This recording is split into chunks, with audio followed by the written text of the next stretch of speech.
Transportes Especiales ACAR. Confianza en la vía, con sentido social. ACOGA, generadora de compromiso y confianza, promoviendo la inclusión, la integración, liderazgo y la participación del clúster de la gastronomía, la cultura y el turismo. ACOGA, Asociación Colombiana de Gastronomía. En momentos de relax, en los trascendentales, cuando arriesgaste dar ese primer paso. Calzado Rómulo, Rómulus y Cruz Verde es calidad y confort para todos tus momentos. Calzado Rómulo, orgullosamente calzando a Colombia.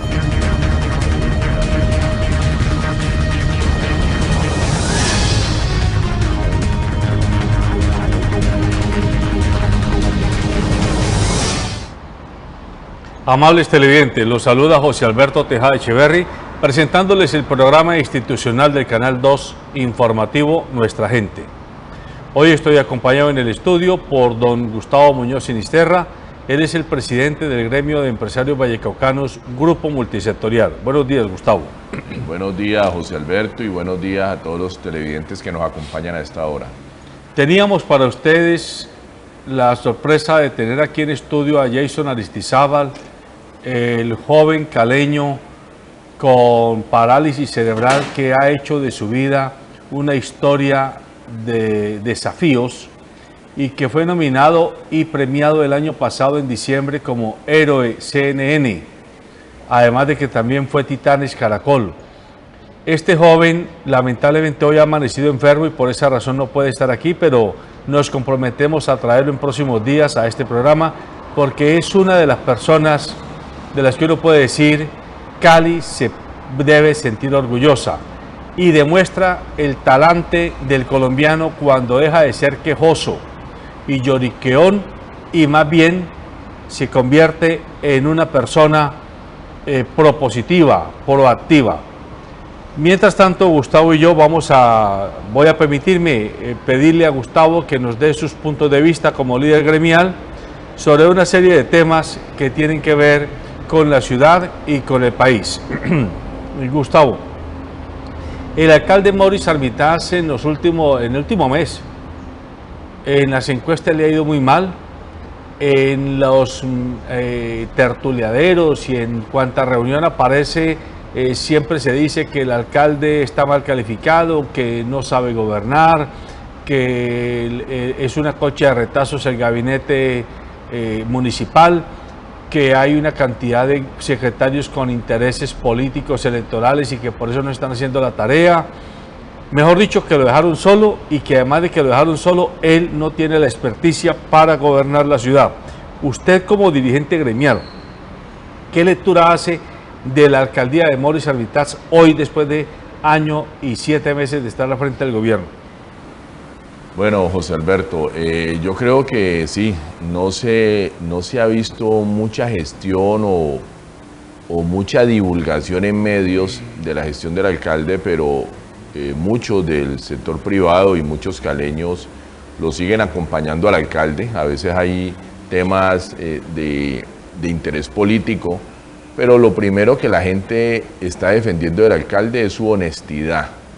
Su honestidad, su expresión sincera de lo que trata de hacer, porque en medio de este caos de corrupción que vive el país, la gente prefiere a alguien que esté tratando de hacer cosas buenas sin interés de malgastar los recursos públicos, a alguien que esté hablando mucho a través de los medios y diciendo cosas y realmente sabemos que persigue intereses propios.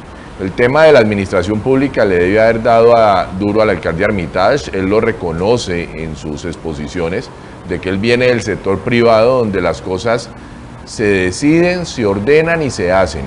En la gestión pública es diferente. En la gestión pública hay que pasar por una serie de procedimientos, hay que pasar ciertas cosas por el Consejo, hay que pasar ciertas cosas por el gobierno central. Entonces la velocidad de hacer cosas no se ha dado mucho. Lo que dijo el alcalde en su primer año es que se iba a preocupar por el Jarillón. Gracias a Dios la ola invernal pues no superó el ritmo de las obras y lo del Jarillón va bien porque el Jarillón es el mayor peligro de Cali porque si se rompe este dique, dejaría a medio Cali debajo del agua, las pérdidas humanas serían innumerables y las pérdidas en plataforma de servicios públicos también, y Cali desaparecería como ciudad, como dentro de las primeras 3 ciudades principales de Colombia, y tendríamos que recuperar 20 o 30 años. El otro tema que el alcalde se comprometió en trabajar es el tema de la seguridad. Aunque vemos que se siguen habiendo atracos, asesinatos, se ha incrementado el número de policías, ha incrementado lo del helicóptero y ha incrementado el número de pandilleros otra vez resocializados y entregados, y el trabajo en los barrios. O sea, eso hay que reconocerlo. Él está haciendo una gestión no politiquera. Al alcalde la gente le está reclamando que no es político, que no sale a medios, pero después nosotros también nos quejamos de los políticos y que siempre vienen a intereses personales. Lo vimos con el partido este fin de semana del América. El Cali le cerró el estadio al América por los hechos vandálicos. Este fin de semana lo abrió y entiendo que los resultados han sido muy buenos. América se tuvo que presentar un plan de seguridad. El tema es con huella. A norte y sur todavía no lo han dejado entrar y lo van a carnetizar. Entonces, si nosotros vemos los resultados y vamos a hablar con los que viven alrededor del estadio, entonces, estamos escuchando, esta mañana estaba escuchando buenos comentarios de eso. O sea que los resultados van lentos, pero estamos frente a una persona honesta que viene del sector privado, que no tiene ningún interés personal, que ha hecho obras sociales. Ayer tuve la grata experiencia, yo no me había subido en el Miocable. Ayer le estaba enseñando a mi hijo de 16 años unas rutas del Mío. Guardé mi carro, compré tiquete del Mío y me fui a hacer algunas rutas del Mío. Me bajé en Cosmocentro y dije, mira, yo no conozco el Miocable, yo que estoy en el tema gremial, uno que va a Medellín, va a Bogotá y se deslumbra, y me subí en el Miocable. Pensé que el Miocable tenía solo la estación de Siloé y tiene 3 estaciones más. ¿Sí? Entonces nos dimos toda la ruta, se ve Cali, y un paseo o un tramo que todos los caleños deberíamos hacer. Había un visitante con maleta haciendo el recorrido en la cabina del Miocable donde yo iba. Ese tema hay que mantenerlo así. Los críticos digan que eso se está subsidiando y que está perdiendo plata la ciudad, pero esos temas de servicio público como el mío, como el Miocable, es donde la ciudad tiene que entrar a subsidiarlo. Es más, en Menga se necesita otro Miocable. Ir al Cerro de las Tres Cruces, ahí deberían estar las mega obras donde está la masa. Y uno pensaba que el Miocable, uno ve muchos teleféricos circulando y uno pensaba que no lo utilizaban. Y grata sorpresa en que no vi ninguno de esas cabinas desocupadas. Estoy hablando de ayer a las 5 de la tarde. Entonces yo creo que el alcalde lleva año y medio, son 4 años, recibe una alcaldía que terminó con problemas, terminó con mucha burocracia, un tema de elecciones. Estamos viendo las quejas de los ciudadanos de todo el tema de la obra civil de la avenida Segunda Norte con el río Cali.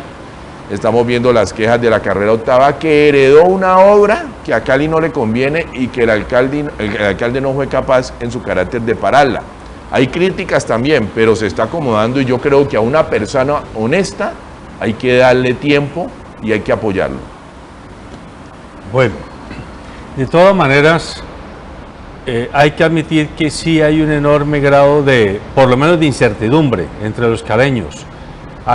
Casi que la mayoría de personas coinciden en que el alcalde sí es una persona decente, una persona no contaminada, diríamos, por la clase política tradicional, pero también se percibe que le falta experiencia, que le falta cancha para enfrentarse a los desafíos de la ciudad.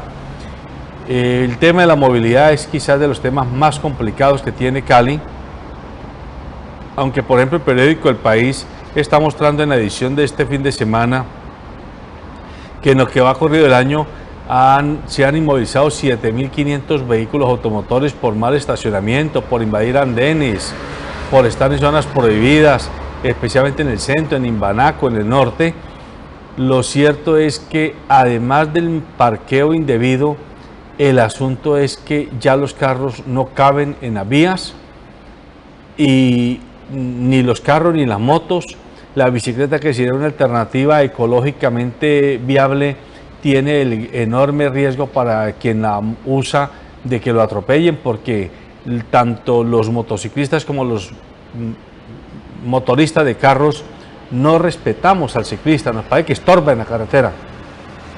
Sí, el tema de movilidad, acuérdense que es un tema heredado, no hemos visto grandes resultados en año y medio.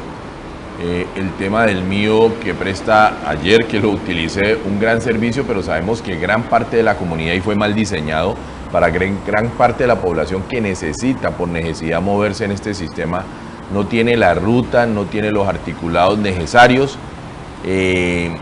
Estamos esperando resultados todavía. Esto pasa casi en todos los sistemas de transporte masivo del país. El alcalde necesita rodearse con gente que le ayude y dejarse ayudar, porque a veces las críticas dicen que pues, en el nivel de terquedad que venimos del sector privado, a veces no se deja ayudar ni se deja escuchar, pero es un tema que es uno de los grandes retos. Él lo sabe, él tiene priorizado el tema de Jarillón, el tema de la seguridad y el tema de la movilidad. Esos tres temas nos lo dijo en una invitación que le hicimos del gremio en abril, que él va a priorizar su alcaldía en ese tema. Es una necesidad, hay que decir al alcalde que se logre asesorar. Parece que va a haber cambios de gabinete ahora, lo hacen los mandatarios buscando mejores resultados. Escuché que estás ya diciéndole al Consejo que entre en sesiones previas a partir de agosto 1 para que le puedan aprobar recursos para el tema de infraestructura, para el tema de movilidad y para el tema de seguridad.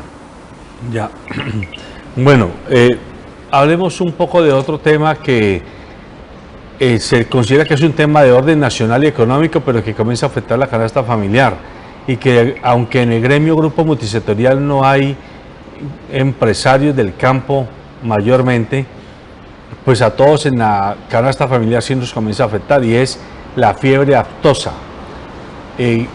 Cali y el Valle no son precisamente un departamento ganadero, pero Putumayo es ganadero, zonas del Cauca y Nariño son ganaderas, y alguna zona del Tolima y el Huila es ganadera. Y lo cierto es que yo escuchaba esta mañana al presidente del gremio de los porcinos, que estaba muy preocupado porque Perú acaba de parar pedidos de exportación que ya estaban confirmados y los postergó 180 días hasta ver qué va a pasar con la fiebre aftosa. Y aunque la fiebre aftosa aparentemente es una enfermedad que le da al ganado vacuno, parece ser que hay riesgo de que le pase al porcino también y al bovino. Y entonces esto generaría una debacle para la economía ganadera, para la economía de alguna forma rural del país. Sí, esto es un tema que Colombia tenía controlado, que volvió y nos pasó. Ahí tienen que entrar el ICA y las instituciones de control a hacer mayor control. Algo escuchaba del tema del ganado de Venezuela. También escuché que el ICA da un subsidio al ganadero por el sacrificio. Lo que tenemos que hacer es que lastimosamente las reses infectadas tienen que sacrificarse y vigilar que se sacrifiquen y que esa carne no pueda comenzar a circular en el mercado. Es el equivalente a la gripe aviar de los pollos. Exactamente. Pero también escuchaba que se ha incrementado el consumo de pollo y pescado. La gente temiendo pues el tema de contaminación ha incrementado ese consumo. Se está recuperando porque venía con algún problema este sector. Colombia lo tiene que controlar. Tenemos que acabar también ese centralismo. En estos días creo que estamos en la feria agropecuaria en Bogotá, en Corferia, una de las ferias más grandes. Pero yo me preguntaba, y están trasladando una serie de reses de Caquetá, de Los Llanos, de donde está el tema agropecuario. Yo decía, hombre, ¿y por qué la feria no hace en esos departamentos? Están trasladando un poco de reses por camiones los días de viaje, haciendo un poco de controles porque pues Corferia lo tiene, digamos, posesionado este evento, pero digamos que el entorno natural debería ser donde está concentrado eso. Entiendo que las instituciones nos va a golpear duro en la economía, nos va a golpear primero las exportaciones de carne, al sector empresarial le va a golpear muy duro, y esto nos va a enseñar a que tenemos que tener más controles. Hay que mirar qué pasa con el contrabando de reses por donde se puede filtrar este tema. De ahí y nada, tenemos que tomar los controles necesarios. Va se va a perder mucho dinero mientras se controla esta enfermedad. Y otros sectores, como pasa en la economía, cuando un sector tiene problemas, otro les va bien. Entiendo que el sector de pollos y pescado está incrementando sus ventas y la gente tiene que tener mucho cuidado donde compra carne para evitar que las reses que se sacrifiquen, realmente esa carne no vaya a llegar al mercado informal. Ojo, porque por comprar barato podemos tener un problema de salud ahí. Bueno, en realidad es un tema que uno no entiende si es que era catastrófico parar Agroexpo, porque yo coincido con usted. El sentido común le dice a uno que si hay un brote de fiebre aftosa en la zona de Caquetá, de Meta, de Santander, ¿para qué mover animales desde allá hasta Bogotá? Eso es que se riegue el virus. Sí, no, y costos innecesarios. Exactamente. O sea, a veces sí puede más el tema de negocio, es un tema para revisar. Y además la feria se debería hacer naturalmente donde está el core del negocio. Un tema del centralismo que tanto criticamos y que las regiones tenemos que empoderarnos para que las regiones comiencen a ser fuertes y evitar un poquito el centralismo. Ahí te tienen que desarrollar los otros centros de eventos regionales, como lo que queremos que pase con el Centro de Eventos del Pacífico, que se llama Pacífico. Aquí se debería concentrar todo lo del Pacífico y suroccidente. Y eso es lo que está logrando, y deberían desarrollarse centros de convenciones en estos otros sectores para que puedan hacer la feria de acuerdo a la vocación de la región. Bueno, a propósito de centro de convenciones, Gustavo, está circulando de nuevo en algunos medios la información de que la Cámara de Comercio de Cali sigue metiéndole plata a un barril sin fondo que se llama el Centro de Eventos Valle Pacífico. Más de 40.000 millones se le han puesto a este centro que no termina de despegar, que no termina de ser el gran convocante para los eventos de región. Y hay quienes todavía insisten en que esto que eran las instalaciones de la industria licorera del Valle u otra equivalente debieron haber sido los lugares donde se pudiera hacer un centro verdaderamente urbano, como Corferias, por ejemplo, en Bogotá, que está en el centro mismo, en el corazón de Bogotá. Y aquí en Cali nos mandan a Jumbo, primero, que no es perímetro de Cali, que no es lindero de Cali. Segundo, hay una dificultad enorme de movilización porque la distancia, que no tiene carro particular, no hay suficientes vías del mío o rutas del mío.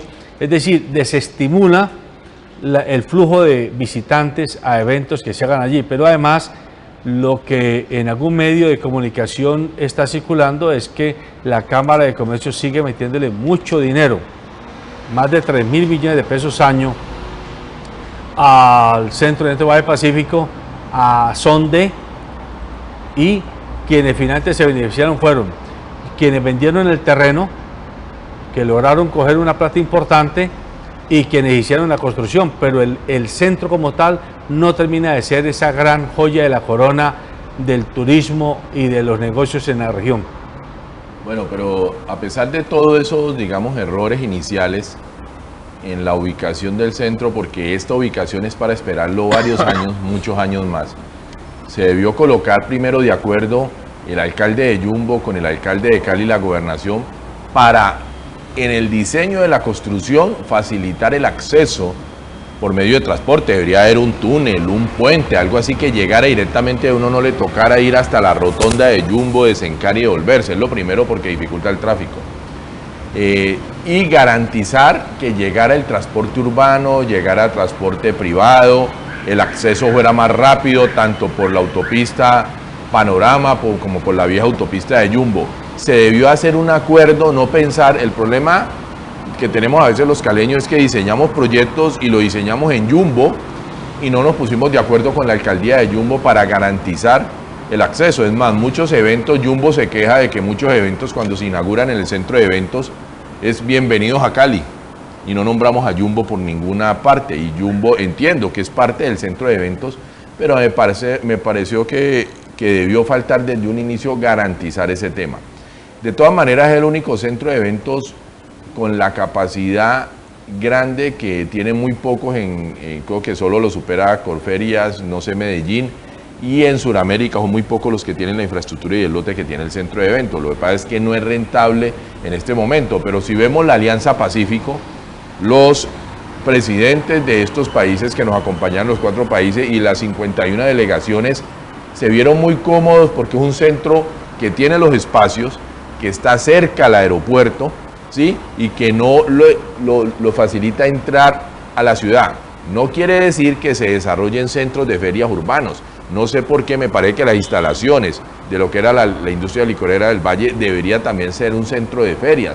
Tampoco deberíamos tener la envidia de que porque existe el centro de eventos no puede haber otro centro. ¿Quién ha dicho que no pueden haber 2 centros feriales en la ciudad? Sí. Entonces, sí deberíamos... Uno, en el norte, o en el norte. Lo que hacen los hoteles son pequeños centros feriales, pero con capacidad limitada. Pero sí debería desarrollarse en ese sector de las bodegas esa idea, y habría que mirar la gobernación, que es la dueña de ese lugar, debería desarrollar algo más urbano para ciertas ferias internacionales como Alianza del Pacífico caben muy bien en el centro de eventos. Hay ferias médicas que son muy buenas. Corferias ahora da muchas utilidades, pero Corferias entiendo que tiene más de 30 años y se demoró mucho tiempo en ser rentable, y el mayor patrocinador de Corferias es la Cámara de Comercio de Bogotá. Cali está haciendo lo mismo, pero Corferias queda dentro de Bogotá. El problema del centro de eventos Valle del Pacífico es que queda en Jumbo. Mientras no se desarrolle un tema del área metropolitana, que dejen esos celos de los impuestos, que es que yo soy Jumbo, a mí me toca más, entonces usted Cali siempre se siente con el poder y a mí me toca menos. Mientras Cali, Palmira, Jamundí, Candelaria no se vuelvan un área metropolitana que está funcionando en la práctica, pero a nivel de impuestos, a nivel de decretos, a nivel de reglamentación, no se ha dado por los celos que existen entre los alcaldes a nivel de tributos, viendo que por lo menos muchos ciudadanos de Palmira trabajan en Cali, muchos habitantes de Cali trabajan en Jumbo, muchas personas de Candelaria que han ido a vivir ahí trabajan en Cali. Jamundí también es un corredor de universidades, de empleos, y se lo dijimos a la gobernadora en la asamblea de nuestro gremio: ¿por qué no hacemos una realidad el área metropolitana? Y la respuesta de la gobernadora es que en la práctica funciona, pero sabemos que todavía hay muchos celos de temas de alcaldías, de temas políticos, para hacer que la área metropolitana le genere más productividad y que se pongan de acuerdo cómo se mueven los impuestos y los peajes entre estas ciudades hermanas. Bueno, volteemos otra página. La corrupción presidencial en América Latina. Digo presidencial porque es que ya no se habla solo de corrupción en general o de corrupción política, sino que si nos ponemos a hacer un repaso rápido, en América Latina hay como mínimo 5 o 6 expresidentes enlodados por temas de corrupción. El primero o el último es Lula da Silva, que acaba de ser condenado. Antes fue Dilma Rousseff. Está el propio Michel Temer, que está actualmente en la presidencia de Brasil, también está acusado de corrupción. O sea, 3 en Brasil.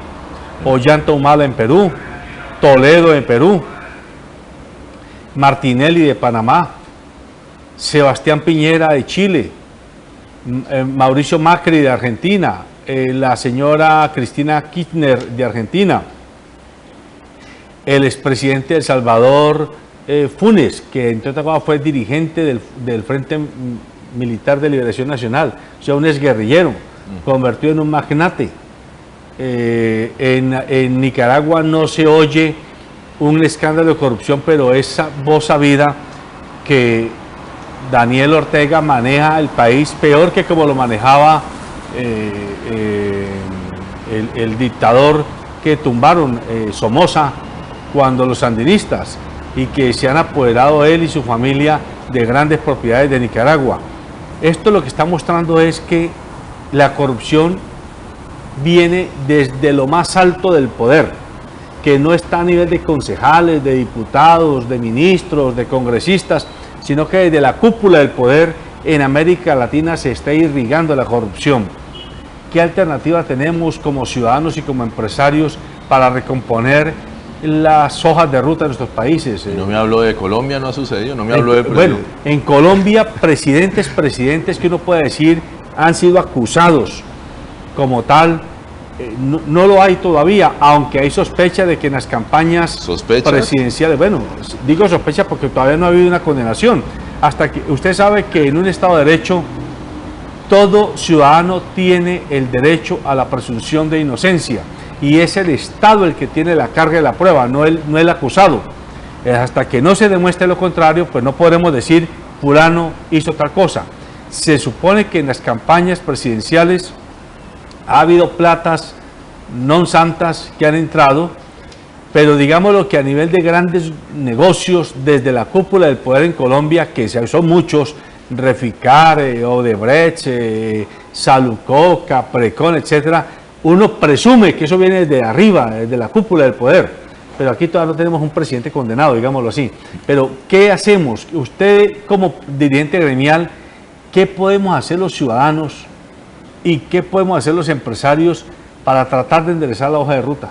Bueno, primero, José Alberto, uno le tiene, yo que tengo una empresa en el sector tecnología, gracias a Dios nació el Internet, gracias a Dios nacieron las redes sociales, porque este tema de la corrupción viene desde hace muchos años, desde hace muchos tiempos, no es ahora, pero se controlaban porque habían 3 o 4 medios donde los mismos dueños de la corrupción y el poder eran los mismos dueños de los medios.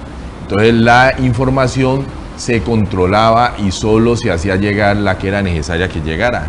Y cuando no, pues se acababa con un medio. Usted que es medio de comunicación debe vivir eso, que los medios locales no tienen tanta exposición, ni es tan fácil conseguir una licencia o emparrillarse, porque hay un control sobre los medios de información. Ahora las redes sociales nos han facilitado que la información se divulgue más rápida, instantáneamente, y le quede a una persona muy difícil borrar algo. A la gente la graban sin darse cuenta, en video o en sonido.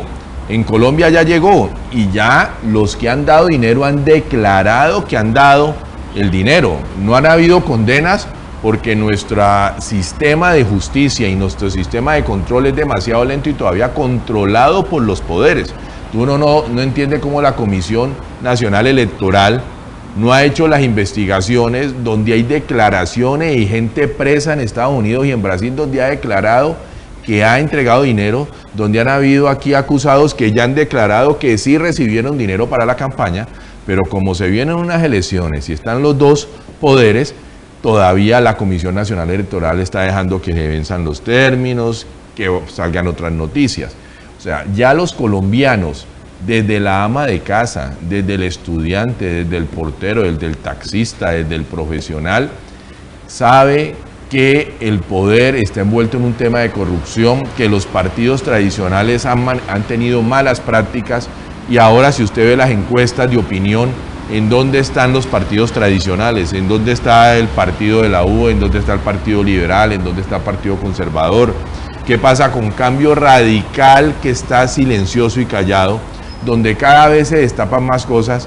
Y vemos las elecciones a marzo del Congreso, donde todavía no hay candidaturas oficiales. La gente está con un temor porque el partido de opinión, la clase de opinión no quiere saber nada y están tratando de que salgan nuevos líderes. Esta crisis va a hacer que haya nuevo liderazgo. La gente ya está mirando con quién se acompaña, con quién hay alianzas, y yo creo que en marzo Colombia va a dar un gran ejemplo de no votar por los partidos o las personas que normalmente tienen ese tema de la corrupción. Sí, hay una maquinaria muy bien aceitada, pero acuerden que más del 54%, más del 50% de la población inscrita no vota. Entonces, en estos días está circulando un tema de anticorrupción para bajar el salario de los congresistas, porque no se compadece que un congresista se gane 30 millones de pesos más los auxilios, lleguen casi a 70 millones de pesos y un salario mínimo está en 700.000 pesos, y son los que representan a los colombianos para garantizar sus derechos constitucionales. Y fuera de eso, todos los negocios, los miles de millones que se despilfarran, viendo los problemas de salud, viendo los problemas, la falta de apertura en educación. Entonces, este tema a nivel presidencial nos está diciendo que de ahí para abajo, el presidente con quién hace los negocios, quién es su equipo de trabajo, el Ejecutivo. los ministros, y no podemos generalizar, pero ¿quién le debe hacer control político a ellos? El Congreso, y el Congreso también está en el baile. ¿Y quién le debe hacer el control de justicia al Congreso y al Ejecutivo por si entran en el baile conjuntamente? Pues la justicia. Pero cuando vemos magistrados corruptos, vemos jueces corruptos, vemos fiscales que son los que tienen que acusar. Entonces ya la sociedad se dio cuenta de esto y la sociedad se la va a cobrar. La sociedad se está empoderando. Los jóvenes, si uno le pregunta a los jóvenes, escuché a un joven en una reunión nuestra con un candidato presidencial diciéndole: ¿qué va a hacer usted, candidato, para que los jóvenes creamos en la política si ustedes están manchados por todo el tema de corrupción? Entonces, en los medios de comunicación, la información, la tecnología, las TICs, está empoderando a la gente, a los jóvenes, a los que les llega la información por el celular, por diferentes canales de televisión, por diferentes medios escritos, a saber elegir bien. Lo que tenemos es un resultado de nuestra pobre elección, de no elegir tampoco, de ser indiferentes, y es lo que tenemos, pero ya se está creando conciencia y el poder le está llegando. No sabemos si va a ser en 5 o 10 años, pero cada vez es más difícil para la gente enmascarar información, para la gente seguir robando de frente sin que el pueblo, el constituyente, se entere. Yo entiendo que el gremio Grupo Multisectorial tiene una mesa económica que sirve como de centro de estudios para hacer propuestas diversas tanto al gobierno municipal como al gobierno departamental, eventualmente a algunos ministerios y también a sectores gremiales de la región. ¿Cuáles son como los temas que más le preocupan al Grupo Multisectorial en cuanto al horizonte, al derrotero de la economía caleña y vallecaucana, Gustavo? Es decir, ¿en qué énfasis creen ustedes que debieran de trabajarse desde el gobierno y desde el sector privado para empoderar a las comunidades y para que estos territorios sean cada vez más competitivos? Bueno, nosotros en los estudios que hemos realizado en el centro de pensamiento que hay ahí, hay una debilidad y una fortaleza. La debilidad es que Colombia, los mayores ingresos y las mayores inversiones siempre llegaban al tema del recurso petrolero, del recurso minero, y en el tema petrolero nosotros como región no somos fuertes. Nosotros somos fuertes en el tema agroindustrial, y el tema agroindustrial se centró mucho en el tema de la caña por muchos años. Los países con el tema ambiental tienen el objetivo de desarrollar más sectores, y aquí se está desarrollando el tema frutícola, se está desarrollando el tema avícola, se está desarrollando el tema de turismo, pero son sectores que van despegando lentamente, pero ya tenemos una diversificación y somos de las regiones menos afectadas por la crisis petrolera en el país. Eso es una gran apuesta donde estamos ayudando a sectores que no son del tema ni cañero, ni del tema minero, ni del tema de petróleo que se está afectando, ni el tema eléctrico cuando tiene que depender del tema de agua, de las hidroeléctricas. Entonces hay un tema de energías renovables, hay un tema agroindustrial, hay un tema de estética, hay unas apuestas que tanto la Cámara de Comercio ya se ha ido articulando con la alcaldía y se ha ido articulando con la gobernación. El otro tema que nos preocupa mucho es el tema tributario. La carga tributaria para las empresas es demasiado alta. Los estudios dicen que hay un consolidado de casi el 74% en tributos, o sea que al empresario le está quedando el 26%, y si tiene deuda financiera y si tiene otros imprevistos, prácticamente el negocio no le está dando para pagar su carga tributaria, y estamos encontrando en los micros, en los pequeños y en algunos medianos que si paga las prestaciones sociales no paga el IVA, si paga el IVA no paga las prestaciones sociales, si paga la nómina no paga proveedores, y esto es una cadena donde estamos viendo cómo los pagos se están retrasando. Ya hemos tenido 2 conversaciones con la mesa tributaria que hay entre la Cámara de Comercio y la Alcaldía, y estuvimos hablando también con la directora regional de la DIAN, cómo los micros, pequeños y algunos medianos que están obligados a facturar IVA y a recaudar el IVA, que lo facturen pero que no lo recauden, para que no reciban ese IVA y no se vean en problemas que no tienen cómo devolverlos, porque cuando pagan una cosa no pueden pagar la otra, pues el IVA que recaudaron se les volvió flujo de caja Y en estos momentos, si vamos a las oficinas de la DIAN, está lleno de empresarios, representantes legales haciendo acuerdos, hay temas penales, se cancelan, se embargan cuentas, se cancelan establecimientos de comercio, y lo que hay que cuidar es la empresa, el emprendimiento, porque la empresa es la generación de ingresos, es la generación de empleo, es las oportunidades que la gente está buscando, porque la gente está diciendo, dígame dónde hay empleo. Ahora, empleo bien remunerado, ¿cierto? Porque hay mucho empleo informal. También escuchaba las estadísticas de por qué la gente se retira de ciertos empleos, y el mayor porcentaje, más del 40%, es porque está mal remunerado. Y muchas empresas lo hacen porque no les da el negocio y tienen que combinar el tema informal con el tema formal. Entonces, en el tema tributario también estamos trabajando en la mesa económica, haciendo que ojalá el tema del IVA, los responsables no lo reciba el empresario, sino que lo reciba la DIAN a diario por otro sistema financiero, bancario, y el tema coactivo que hace la DIAN a los micros y pequeños empresarios, que es más del 80% en recursos, se minimice y se le aliviaría una carga. Son como las dos propuestas: desarrollar los otros clúster que ha identificado la región y aliviar en el tema tributario, inicialmente en no siendo responsables del IVA, que es de los mayores problemas que estamos teniendo a nivel empresarial. Bueno, el presidente Santos se está reuniendo esta semana con Raúl Castro, presidente de Cuba, y se está reuniendo para una rueda de negocios.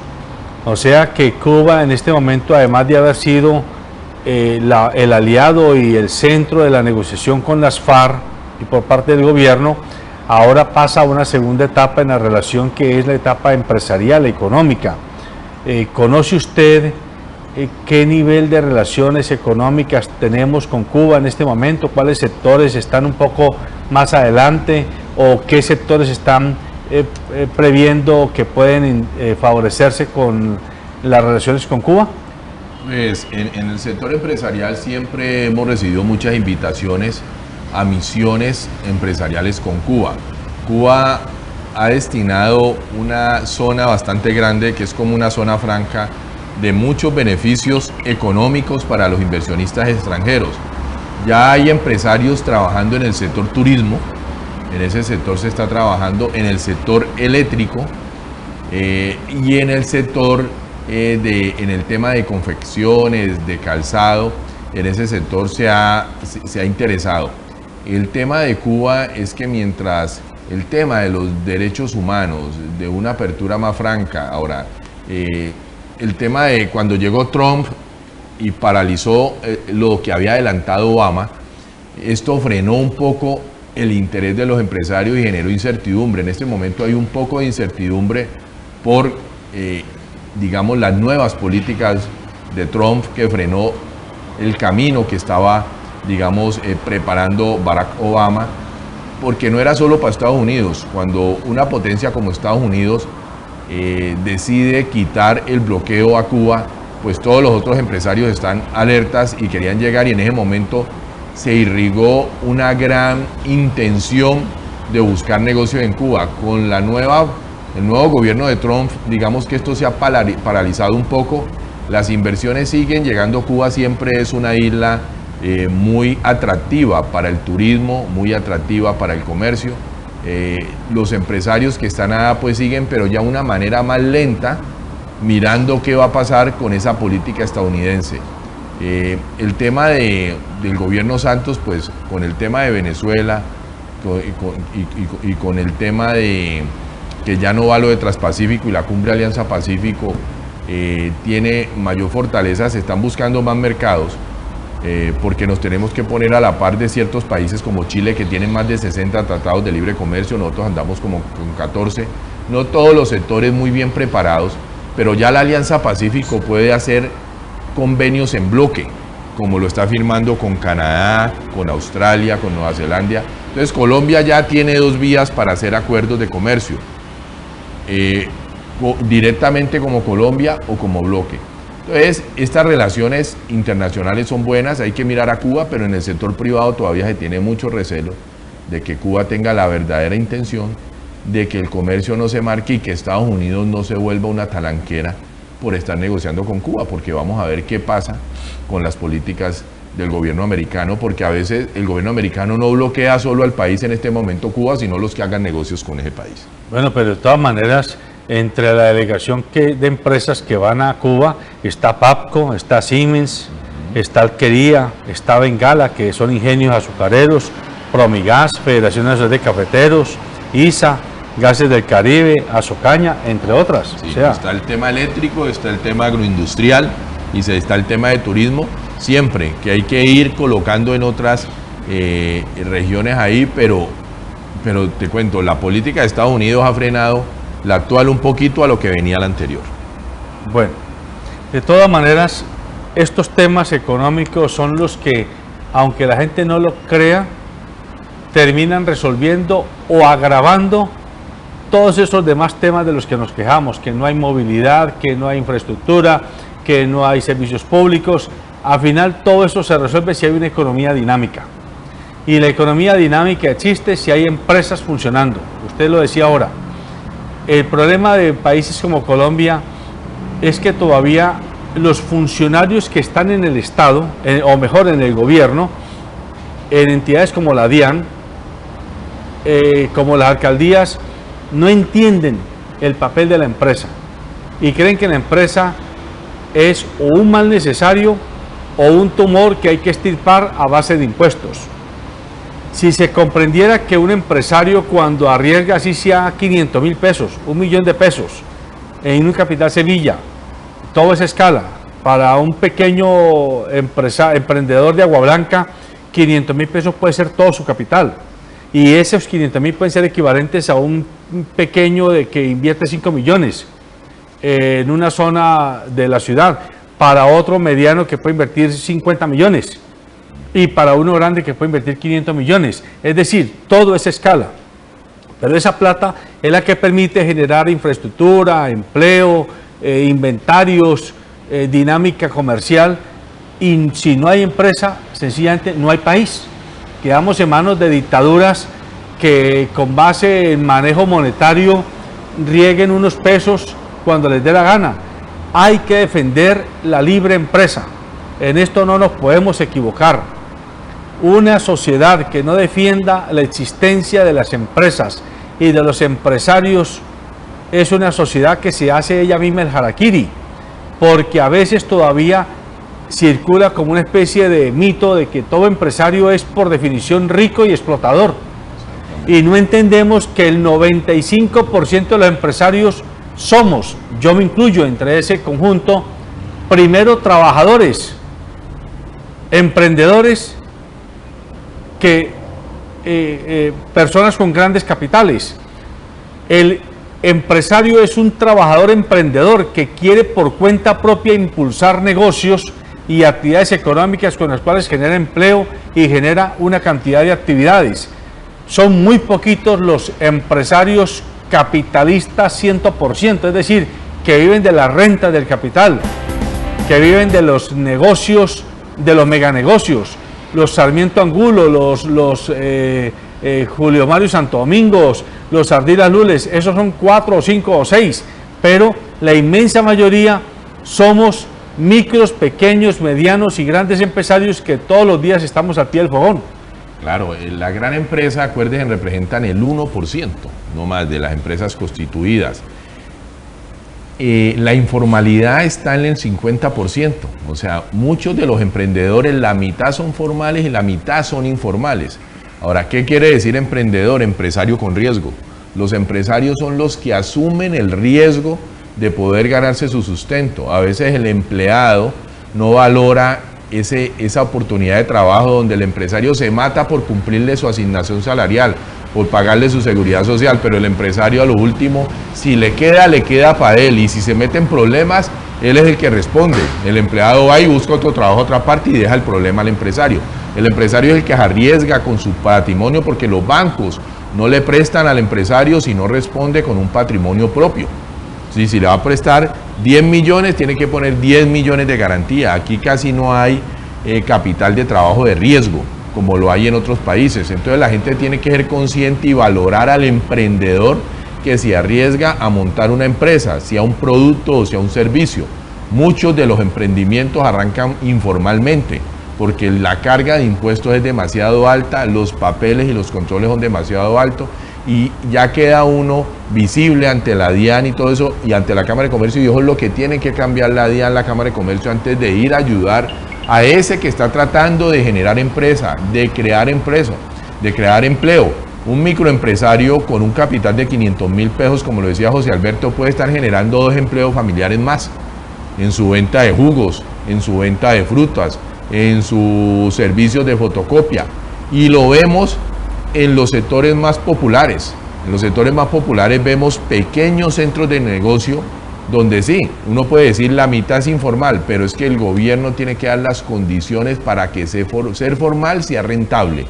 No puede ser que alguien haga las cuentas y decida que cuando haga la suma de todos los impuestos y los papeleos y las normas de trabajo y salud en el trabajo y seguridad industrial y todo que va para irnos en el tema de proteger la vida humana, se vuelve una carga donde ser empresario no es negocio, es mejor ser empleado, que le paguen su platica fija. Y si no se genera empresa, no se dinamiza la economía, el dinero no circula, y si el dinero no circula, entonces no hay economía, la gente no tiene subsistencia, y por eso está la opción del dinero fácil.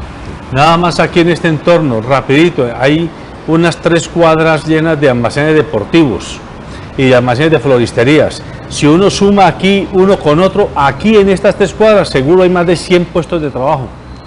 100 puestos de trabajo que si se pierden esos negocios, queda gente en la calle. Entonces el gobierno debería estimular, antes, ¿cómo les ayudo?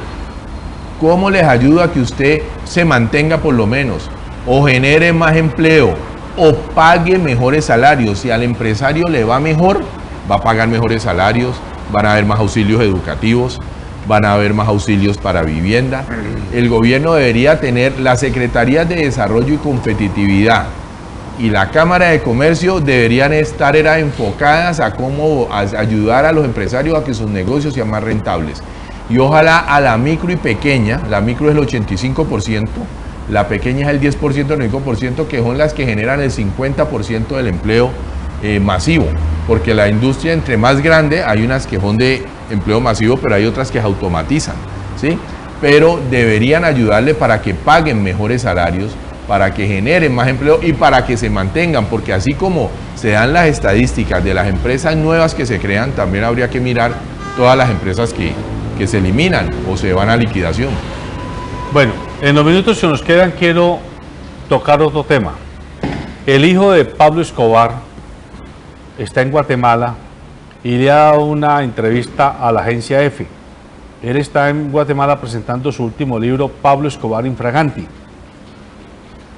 Entonces, este hombre ha dicho, y leo textualmente, el cuento norteamericano de declararle la guerra a las drogas, ¿no?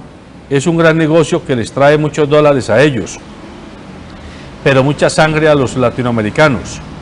Dice en una entrevista con EFE antes de presentarlo en Guatemala, Pablo Escobar Infraganti, lo que mi padre nunca me contó. Él dice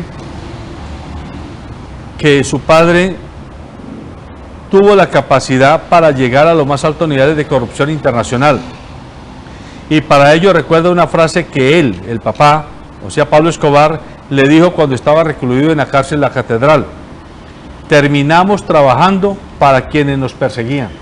Terminamos trabajando para quienes nos perseguían. Es así como el escritor resume las alianzas con el poder para dejar fluir las drogas. Los operativos, las capturas, no afectan al narcotráfico, que sigue campante, tranquilo. Solo son paños de agua tibia para un problema que debería ser abordado desde la óptica de la salud, porque desde la perspectiva militar es un disparate. El negocio sigue, las drogas llegan y al mismo precio, y esto es una evidencia de la gran corrupción. El narco es una gran mancha en el planeta que se muda antes de que llegue la autoridad. Van de la mano, ahora y antes, como cuando su padre enviaba 800 kilos de cocaína a la semana en vuelos comerciales a Estados Unidos, gracias al apoyo de la DEA y la CIA en la ruta del tren, dicho por él. Este tema nos vuelve a poner sobre la mesa la explosión del microtráfico en países como Colombia. Antes solo se cogían cargamentos en aéreos o en el mar. ahora uno encuentra que ya es en las ciudades, en los municipios y en los barrios donde hay droga por todas partes. Es como si los narcotraficantes hubieran cambiado su estrategia. Y hay grandes anuncios de que ahora hay una nueva política y que ahora vamos a perseguir a tales, que el clan del Golfo, que el clan de no sé qué, etcétera. Pero parece ser que todo es como si fuera un tinglado orquestado para mantenernos entretenidos mientras el negocio sigue, porque uno nunca ve que la droga siquiera se lastime. Sí, y el problema con eso, José Alberto, del microtráfico, que entiendo que empezó en México y los carteles mexicanos se dieron cuenta que parece que es más rentable y más seguro colocar a consumir hacia adentro y no tener los riesgos de exportar la droga y después el trabajo de cómo traer los dólares para acá. Entonces, pero lo que ha afectado esto es que a nuestra juventud la han envenenado, la han intoxicado, porque ellos en los colegios, en las universidades y todo eso, a volver drogaditos consumidores a la juventud, estos son los vendedores y el expendio. Entonces, como se produce acá, como vemos los cultivos cómo se han multiplicado, el tema de la aspersión aérea, que puede ser un error para el tema de salud y para el tema de cultivos vecinos, pero el tema es que la erradicación manual ha demostrado que no es suficiente. O sea, no es suficiente el tema de fuerza hasta que los campesinos no vean que cultivar otro tipo es rentable, porque ellos mismos lo dicen: yo tengo que subsistir y alimentar a mi familia, y sembrando coca y recogiendo coca puedo alimentar a mi familia. Sembrando frutas y sembrando otro tipo no me da. Aquí me la recogen, tienen toda la logística. Escuchaba al gobernador de Nariño decir: los narcotraficantes y los malos sí vieron la oportunidad del campo para la coca y crearon toda la logística. Le dicen cómo la siembra, yo se la recojo, se la pago bien, se la pago al contado. Y el gobierno no lo vio.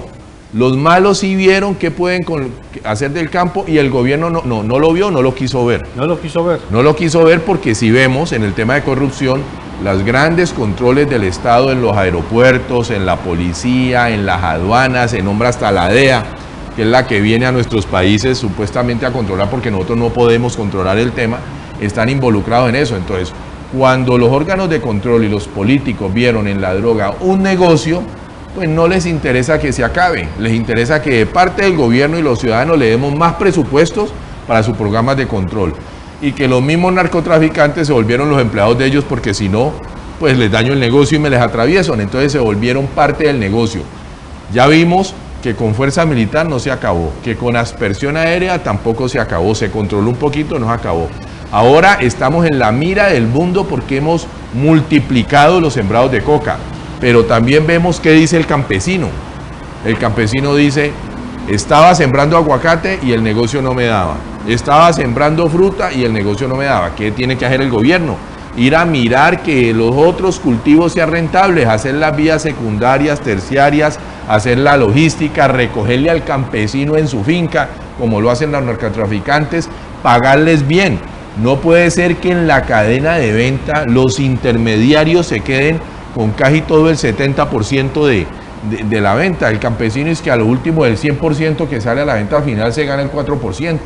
No es posible eso. Entonces lo hacen perverso para que otros negocios como la coca sean más rentables, y entonces tenemos una hipocresía pues ante la gente. Esto es cuando nuestros funcionarios del servicio público van al servicio público con una ambición de poder y riqueza, no para trabajar por el bien común. Y en esa misma línea, el hijo de Pablo Escobar se sigue refiriendo a lo que logran series como las de Netflix, que muestran un mundo irreal del narcotráfico. Él dice: a mayor cantidad de poder de mi padre, más pobres vivíamos. Eso no lo muestra Netflix. Proclama con vehemencia este crítico de las narcoseries, que no solo exhiben una realidad paralela y falsa, sino que también crean una camada de jóvenes de ser narcotraficantes, al convertir la figura de su padre en un ícono más de la cultura del pop. ¿Sí? Dice él: Juan Pablo, o sea, el hijo de Escobar, recibe muchos mensajes de jóvenes de Kenia, Marruecos, Irán, Turquía, Palestina, que buscan consejo. Quieren ser como su papá, amenazan como él y se visten como él. Ese es el mensaje erróneo que transmiten esas producciones, dice Juan Pablo, pero hay que enseñarles que estas historias no son dignas de ser repetidas. No, y no solo Netflix, vemos nuestros canales tradicionales aquí haciendo producciones de narcos, de guerra, de prostitución, y no tenemos un control. Tenemos la Autoridad Nacional de Televisión, tenemos la protección al consumidor de programas de televisión, y estos programas salen en horario de 8 de la noche, de 9 de la noche, y lo que estamos mandando es un mensaje a nuestras próximas generaciones, donde el dinero fácil, donde la aventura, donde el poder, donde las mujeres, donde las drogas. Entonces, los valores nacen en la casa. ¿Y cuántas horas pasan nuestros hijos al frente de la televisión? O de internet. O de internet o de Netflix. Entonces, no hay un control que garantice esos valores que después hacen que las sociedades sean mejores. Entonces, tenemos que empezar por ahí. Correcto. Bueno, lamentablemente, aquí volvemos a tocar el tema de la irresponsabilidad de los grandes medios de comunicación, ya no solo los medios que tienen marcas periodísticas, sino Netflix es un medio de comunicación, Claro. Es una productora de contenidos. Digamos que los medios de comunicación y los productores de contenido, porque con el argumento de que a la gente hay que darle lo que le gusta, y ese es el indicador del rating, entonces démosle basura porque basura es lo que quieren, Claro. En lugar de hacer el papel de ser educadores, de ser promotores de una nueva cultura. Y alguien promueve eso. Ojo con los que van a los comerciales, los que usan su pauta, esos son los que promueven que esos programas salgan. Y yo sí quiero darle un mensaje a los padres de familia en los últimos minutos. Nosotros tenemos que educar para las próximas generaciones. Uno ya no ve en los hogares que se reúnen a comer en un horario, que se jueguen actividades, diga, los juegos de mesa, el ajedrez, el parqués, el rummikub. Esto ya no se vio, ya vivimos encerrados en unidades residenciales donde antes vivíamos en casas donde todos los de la cuadra eran amigos y jugaban y se comunicaban. Ese tema se está reflejando en la sociedad actual. Ahora los muchachos son más individuales, van más por lo que consumen en televisión y en internet, pero los grandes responsables son los padres de familia. Nos dedicamos a trabajar y a ser proveedores de colegios caros, de actividades individuales, y los chicos ya no se están relacionando, ya no saben para dónde van, ya no saben qué es lo que quieren, ya no saben qué es bueno y qué es malo, y es el reflejo de la sociedad que estamos viendo. Y para comenzar a cambiar esto es un cambio generacional y hay que volver a esos valores. Uno no le puede pedir al profesor que le eduque al niño, el niño se educa en el hogar, no le puede pedir a la universidad que lo eduque. Y siempre estamos buscando culpables afuera, donde los padres de familia somos los primeros responsables del resultado de esta sociedad. Así es. Bueno, el tiempo ya nos acabó, amables televidentes. Le agradecemos a don Gustavo Muñoz que nos muestre esa faceta que poco se conoce de los empresarios. A veces se asume que porque alguien es empresario no habla sino de plata y de negocios, pero sucede que los empresarios cada vez son más sensibles y más comprometidos con la realidad que vive su entorno. Son conscientes que si el empresario no le mete el diente a qué pasa en el gobierno, a qué pasa en otros sectores económicos, a qué pasa en la educación, a qué pasa en la infraestructura, en los servicios públicos, pues la sociedad se va a desmadejar y se van a desmejorar el entorno de los negocios. Por eso la relación entre empresario y sociedad es muy importante y no se puede separar artificialmente con discursos, insisto yo, según los cuales el empresario es un avivato, o el empresario es un explotador, o el empresario es un rico oportunista. Eso no es cierto, hay que combatir ese discurso. El empresario es, antes que empresario, un trabajador que decidió ser emprendedor, es decir, que decidió apostar por una idea, por una iniciativa y además arriesgar un capital propio o ajeno, pero lo está arriesgando. Y quien se va a quebrar es él si es que las cosas le salen mal. Así que hay que respetar mucho el trabajo de los empresarios, porque en Colombia y en general en el mundo, pero particularmente en América Latina, el 99% de los empresarios somos micros, pequeños y medianos. apenas un 1% son grandes empresarios que estarían viviendo de su renta de capital. A los demás nos toca levantarnos a trabajar y abrir el negocio. Buenos días.